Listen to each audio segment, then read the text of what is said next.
Hello everyone, welcome to all of you. Accounts masters channel में आपका स्वागत है। तो आज की वीडियो में हम करेंगे बहुत ही इम्पॉर्टेंट क्वेश्चन, बहुत ही इम्पॉर्टेंट टॉपिक है। तो स्टार्ट करते हैं टॉपिक। तो आज का टॉपिक है हमारा फाइनेंस फंक्शन और फाइनेंशियल डिसीजन। फाइनेंशियल डिसीजंस क्या क्या होते हैं, एक कंपनी के अंदर फाइनेंशियल मैनेजर के द्वारा जो डिसीजन लिए जाते हैं वो क्या क्या डिसीजंस हैं। तो 3 मेजर डिसीजन लिए जाते हैं फाइनेंशियल मैनेजर के द्वारा। एक है इन्वेस्टमेंट डिसीजन, एक है फाइनेंसिंग डिसीजन, एक है डिविडेंड डिसीजन। तो वन बाय वन हम एक एक करके डिसीजन को लेंगे और उसको अच्छे से डिटेल में पढ़ेंगे। तो स्टार्ट करते हैं इन्वेस्टमेंट डिसीजन से। देखिए, इन्वेस्टमेंट डिसीजन जिसे हम कैपिटल बजटिंग डिसीजन भी कहते हैं, जिसका मतलब ये है कि जब कंपनी के अंदर सिलेक्शन किया जाता है उस एसेट का जिसमें वो अपने फंड्स को इन्वेस्ट करना चाहती है, जिसमें वो अपने फंड को इन्वेस्ट करेगी, तो यही सिलेक्शन क्या कहलाता है? इन्वेस्टमेंट डिसीजन कहलाता है। ठीक है। वैसे तो फर्म के पास कई ऑप्शन है अपने फंड्स को इन्वेस्ट करने के लिए, कई जगह फर्म अपना पैसा इन्वेस्ट करती है, लेकिन फंड वहीं इन्वेस्ट किए जाते हैं जहाँ से उसको मैक्सिमम रिटर्न मिले फर्म को, और जो सबसे एप्रोप्रिएट ऑप्शन होता है। तो उसी ऑप्शन को सिलेक्ट करने का जो डिसीजन है कि हम किस ऑप्शन में पैसा इन्वेस्ट करें, किस एसेट्स में पैसा इन्वेस्ट करें, उसे क्या कहते हैं? इन्वेस्टमेंट डिसीजन कहते हैं या कैपिटल बजटिंग डिसीजन कहते हैं। ठीक है। वैसे तो फर्म जो है वो इन्वेस्ट करती है फिक्स एसेट्स में भी और करंट एसेट्स में भी, लेकिन यहाँ पर कैपिटल बजटिंग डिसीजन में हम बात करते हैं फिक्स एसेट्स में इन्वेस्टमेंट की। तो जब हम फिक्स एसेट्स में इन्वेस्टमेंट की बात कर रहे हैं तो मतलब हम क्या बात कर रहे हैं? कैपिटल बजटिंग डिसीजन की बात कर रहे हैं। तो इन्वेस्टमेंट डिसीजन का मतलब क्या हुआ? जब फर्म ये फाइंड आउट करती है कि कौन सा ऑप्शन उसके लिए बेटर है अपने फंड्स को इन्वेस्ट करने के लिए, तो इसी प्रोसेस को, इसी डिसीजन को क्या कहते हैं? इन्वेस्टमेंट डिसीजन कहते हैं। आगे है what are the factors affecting investment decision. कौन कौन से फैक्टर्स हैं जो इन्वेस्टमेंट डिसीजन को इफेक्ट करते हैं? तो पहला फैक्टर है cash flow of the project. Cash flow of the project का मतलब क्या है? जब कंपनी अपने फंड्स को इन्वेस्ट करती है, अपने ह्यूज फंड इन्वेस्ट करती है किसी भी इन्वेस्टमेंट प्रपोजल में या किसी भी इन्वेस्टमेंट प्रोजेक्ट में, तो वो एक्सपेक्ट करती है उन्हें रेगुलर इनकम या रेगुलर कैश फ्लो वहाँ से मिलता रहे, ताकि वो अपनी डे टू डे रिक्वायरमेंट्स भी पूरी कर सकें या जो भी रिक्वायरमेंट्स है बिजनेस की वो फुलफ़िल कर सकें। तो जब भी कंपनी किसी प्रोजेक्ट में, किसी इन्वेस्टमेंट प्रोजेक्ट में इन्वेस्ट करती है, तो वो क्या करती है? केयरफुली एनालाइज करती है कि कितना कैश फ्लो उन्हें जनरेट होगा डिफरेंट प्रपोजल्स में, और जिन भी प्रपोजल्स में उन्हें अच्छा कैश फ्लो मिलेगा वो उसी में इन्वेस्ट करना चाहेगी। तो कंपनी क्या करती है? कैपिटल बजटिंग डिसीजन या इन्वेस्टमेंट डिसीजन लेने से पहले चेक करती है कि कितना कैश फ्लो उन्हें उन प्रोजेक्ट से मिल सकता है, और उसके बाद डिसीजन लेती है। ठीक है। फिर हमारा आता है सेकंड फैक्टर जो इफेक्ट करता है इन्वेस्टमेंट डिसीजन को, वो है रिटर्न ऑन इन्वेस्टमेंट। ऑब्वियसली ये बहुत ही इंपॉर्टेंट क्राइटेरिया है, ये बहुत ही इंपॉर्टेंट क्राइटेरिया है डिसाइड करने का कि कौन सा इन्वेस्टमेंट प्रपोजल हमें चूज़ करना है। जिस भी इन्वेस्टमेंट प्रपोजल से हमें रेट ऑफ रिटर्न अच्छी मिलेगी, ज़्यादा मिलेगी, कंपनी वहीं पे इन्वेस्ट करना चाहेगी। तो कंपनी जो है वो इन्वेस्टमेंट डिसीजन लेने से पहले रिटर्न ऑन इन्वेस्टमेंट चेक करती है कि उन्हें कितना रिटर्न इन्वेस्टमेंट पे मिल सकता है, और उसके बाद ही डिसीजन लेती है कि इन्वेस्ट करें या ना करें। थर्ड फैक्टर है रिस्क इन्वॉल्व। देखिए, किसी भी इन्वेस्टमेंट में कुछ ना कुछ रिस्क तो इन्वॉल्व होता ही है। जब भी हम कैसा इन्वेस्ट करते हैं तो कुछ ना कुछ तो रिस्क होता ही है। तो कंपनी क्या करती है? ये ट्राई करती है कि वो रिस्क को कैलकुलेट कर सके कि कितना रिस्क उनको हो सकता है उस प्रपोजल में, और उसके बाद वो चेक करती है और एनालाइज करके चूज़ करती है उस ऑप्शन को जहाँ पे जो रिस्क है वो मॉडरेट हो, ज़्यादा भी रिस्क ना हो। इस तरीके के प्रोजेक्ट को अपनाया जाता है, उसमें इन्वेस्ट किया जाता है। तो रिस्क इन्वॉल्व भी एक ऐसा फैक्टर है जो इन्वेस्टमेंट डिसीजन लेने से पहले ध्यान में रखना पड़ता है, क्योंकि वो डिसीजन को इफेक्ट करता है। तो ये सभी फैक्टर्स थे इन्वेस्टमेंट डिसीजन को इफेक्ट करने वाले। आगे बढ़ते हैं फाइनेंसिंग डिसीजन। फाइनेंसिंग डिसीजन का मतलब है कौन से सोर्स ऑफ फाइनेंस से कैपिटल रेज किया जाएगा, पैसा रेज किया जाएगा। तो ठीक है। तो फाइनेंसिंग डिसीजन का मतलब कि हम कहाँ से पैसा जुटाएंगे, ये फाइंड आउट करना।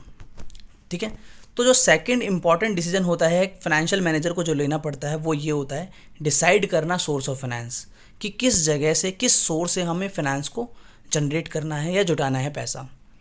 एक कंपनी जो है वो फाइनेंस जुटाने के लिए कई रास्ते अपना सकती है, कई सोर्सेज इस्तेमाल कर सकती है। चाहे तो कंपनी शेयर इशू करे, कंपनी डिबेंचर भी इशू कर सकती है, कंपनी लोन भी ले सकती है। कंपनी के पास कई सारे ऑप्शंस हैं फाइनेंस जुटाने के लिए। ठीक है, और जो मेनली जो सोर्स ऑफ फाइनेंस होते हैं वो दो तरीके के होते हैं, दो कैटेगरी में डिवाइड कर रखा है सोर्स ऑफ फाइनेंस को। एक है ऑनर्स फंड, एक है बोरोड फंड। ऑनर्स फंड का मतलब होता है जो ऑनर का पैसा है, मालिकों का पैसा है, और बोरोड फंड का मतलब क्या है, जो हम उधार लेते हैं। तो शेयर कैपिटल या रिटेन अर्निंग जो है वो ऑनर्स फंड का पार्ट होता है। शेयर कैपिटल का मतलब जो कंपनी शेयर इशू करती है और उसके बदले में उन्हें पैसा मिलता है। ठीक है, तो जो शेयर होल्डर्स होते हैं वो कंपनी के ऑनर होते हैं, मालिक होते हैं, इसलिए जो शेयर कैपिटल है वो ऑनर फंड है। रिटेन अर्निंग भी ऑनर फंड है। क्यों? रिटेन अर्निंग का मतलब प्रॉफिट का वो पार्ट जो कि ऑनर को बांटा नहीं गया है, दिया नहीं गया है, बल्कि रख लिया गया है फ्यूचर के लिए, फ्यूचर की रिक्वायरमेंट्स के लिए कंपनी के द्वारा। तो क्योंकि वो है तो ऑनर का ही प्रॉफिट का हिस्सा, इसलिए वो भी क्या है, ऑनर फंड है। तो share capital and retained earning क्या है, ऑनर्स फंड है। जबकि डिबेंचर्स, लोन, बॉन्ड्स, ये सब क्या है, ये सब बोरोड फंड है, क्योंकि ये क्या है, एक तरीके से हमने लोन लिया है, बाहर से उधार लिया है, तो इसे क्या कहते हैं, बोरोड फंड कहते हैं। नेक्स्ट है factors affecting financing decision. Financing decision को कौन कौन से फैक्टर्स इफेक्ट करते हैं? पहला फैक्टर है कॉस्ट। जब भी हम पैसा जुटाते हैं मार्केट से, फाइनेंस अरेंज करते हैं, तो ऑब्वियसली हमने पैसा अरेंज किया है तो ऑब्वियसली हमें कॉस्ट भी पे करनी पड़ेगी। तो जो फाइनेंस मैनेजर होता है वो कैलकुलेट करता है, एनालाइज करता है कि कितनी कॉस्ट आ रही है हमारी फाइनेंस अरेंज करने में, और जहाँ भी उसकी लीस्ट कॉस्ट आती है कोशिश करते हैं वहीं से फाइनेंस को अरेंज करेंगे। राइट, तो कॉस्ट जो है वो इंपॉर्टेंट फैक्टर्स है फाइनेंसिंग डिसीजन को इफेक्ट करने में। फिर आता है नेक्स्ट फैक्टर जो कि है रिस्क। देखिए, रिस्क बहुत इंपॉर्टेंट फैक्टर है सोर्स ऑफ फाइनेंस डिसाइड करने में। ज़्यादातर अगर हम कंपेयर करें कि जो ऑनर फंड है या बोरोड फंड है, ऑनर फंड में जो रिस्क इन्वॉल्व है वो कम होता है। ठीक है, लेकिन बोरोड फंड में जो रिस्क होता है वो ज़्यादा होता है, क्योंकि ऑनर फंड क्या है, मालिकों का पैसा। अब मालिकों का पैसा का मतलब हमें मालिकों को पैसा देना, रिटर्न जो है वो वापस दें या ना दें ज़रूरी नहीं है। जैसे अगर शेयर होल्डर्स हैं उनको प्रॉफिट डिस्ट्रीब्यूट करना कोई वो नहीं है, कंपल्शन नहीं है कि शेयर होल्डर्स को पैसे देने ही देने हैं, प्रॉफिट बांटना ही बांटना है।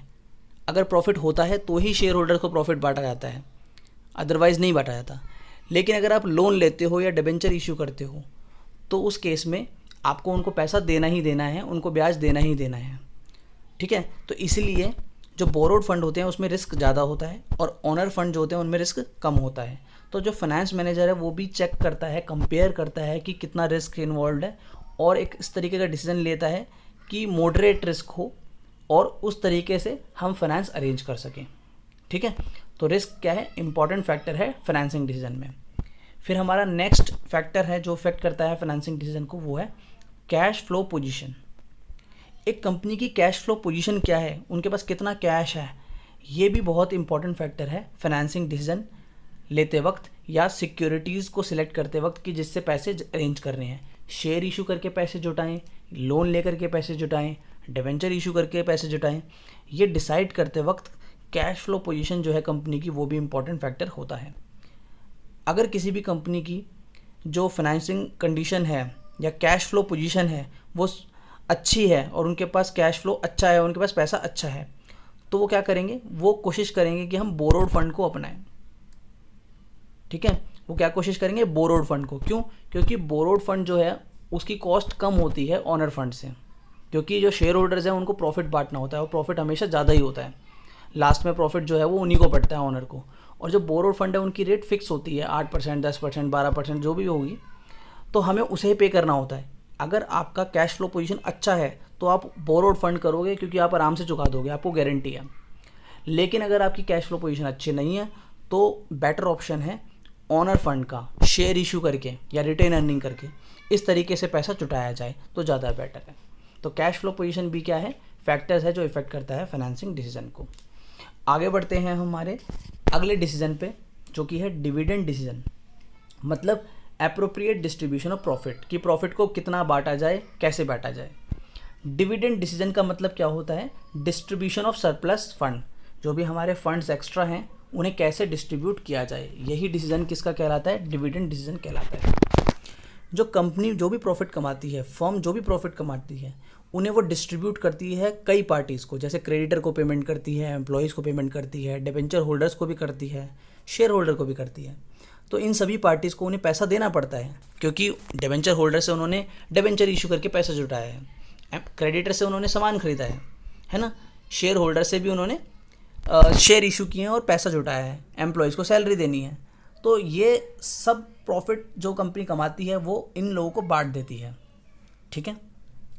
सबसे पहले जो पेमेंट की जाती है वो एक्सटर्नल लायबिलिटी के लिए की जाती है, बाहर वालों की लायबिलिटी के लिए की जाती है। जैसे क्रेडिटर को पहले पेमेंट की जाती है, डिबेंचर होल्डर को पहले पेमेंट की जाती है, उसके बाद ही ऑनर को पेमेंट की जाती है, क्योंकि वो इंटरनल लायबिलिटी है। जो सरप्लस प्रॉफिट होता है वो या तो डिस्ट्रीब्यूट किया जाता है इक्विटी शेयर होल्डर को in the form of dividend, या उसे साइड में कर दिया जाता है रिटेन अर्निंग की फॉर्म में। मतलब जब भी कंपनी के पास प्रॉफिट आता है या लास्ट में बचता है तो वो क्या करती है, शेयर होल्डर को पे करती है, या फिर कंपनी चाहे तो उस प्रॉफिट का कुछ पार्ट बचा के भी रख सकती है फ्यूचर के लिए, रिक्वायरमेंट्स के लिए, क्योंकि फ्यूचर में रिक्वायरमेंट हो सकती है पैसे की, तो वो कुछ पैसे को बचा के भी रख लेती है, तो उसे कहते हैं रिटेन अर्निंग, ठीक है। तो डिविडेंड डिसीजन जब कंपनी लेती है तो फाइनेंशियल मैनेजर ये डिसाइड करता है कि कितना पैसा डिस्ट्रीब्यूट करना है डिविडेंड के फॉर्म में शेयर होल्डर्स को, और कितना पैसा हमें रिटेन करना है रिटेन अर्निंग के रूप में। तो यही क्या कहलाता है, डिविडेंड डिसीजन, जिसमें कंपनी क्या करती है, डिसाइड करती है कि कितना पैसा डिस्ट्रीब्यूट करना है डिविडेंड के फॉर्म में और कितना पैसा रिटेन करना है। अब हम देखते हैं what are the factors affecting dividend decision. कौन कौन से फैक्टर्स हैं जो डिविडेंड डिसीजन को इफेक्ट करते हैं। पहला है अर्निंग। अर्निंग जो देखिए, डिविडेंड जो पे किया जाता है वो करंट या प्रीवियस ईयर की अर्निंग से किया जाता है, ठीक है। अगर कंपनी की अर्निंग ज़्यादा होगी तो कंपनी जो है वो high rate of dividend declare करेगी, लेकिन अगर कंपनी की जो अर्निंग है वो कम होगी तो लो डिविडेंड डिक्लेयर करेगी। तो जो अर्निंग है वो भी डिविडेंड डिसीजन लेते वक्त बहुत ही मेन फैक्टर होता है जो इफेक्ट करता है हमारे डिविडेंड डिसीजन को। फिर है stability of earning. Stability of earning भी बहुत इंपॉर्टेंट फैक्टर है जो इफेक्ट करता है डिविडेंड डिसीजन को, कि जिस भी कंपनी की अगर स्टेबल अर्निंग है, स्मूथ अर्निंग है, तो वो high rate of dividend pay कर सकती है, लेकिन जिसकी स्टेबिलिटी ही नहीं है प्रॉफिट की, अर्निंग की, तो वो कैसे डिविडेंड जो है वो डिस्ट्रीब्यूट करेगी हाई प्रॉफिट। तो इसलिए उनकी जो डिविडेंड रेट होती है वो लो हो सकती है, ठीक है। अब आता है कैश फ्लो पोजीशन। एक कंपनी की कैश फ्लो पोजीशन कैसी है इस बात पे भी डिपेंड करेगा डिविडेंड डिसीजन।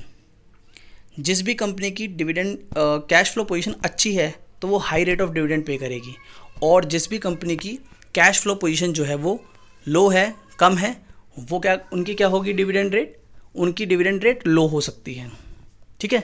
ये सभी क्या हो गए, factors affecting dividend decision, right.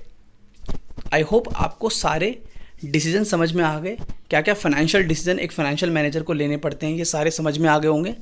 Investment decision, financing decision and dividend decision, ठीक है। ये तीनों डिसीजन बहुत इंपॉर्टेंट है, अच्छे से पढ़िए, ठीक है।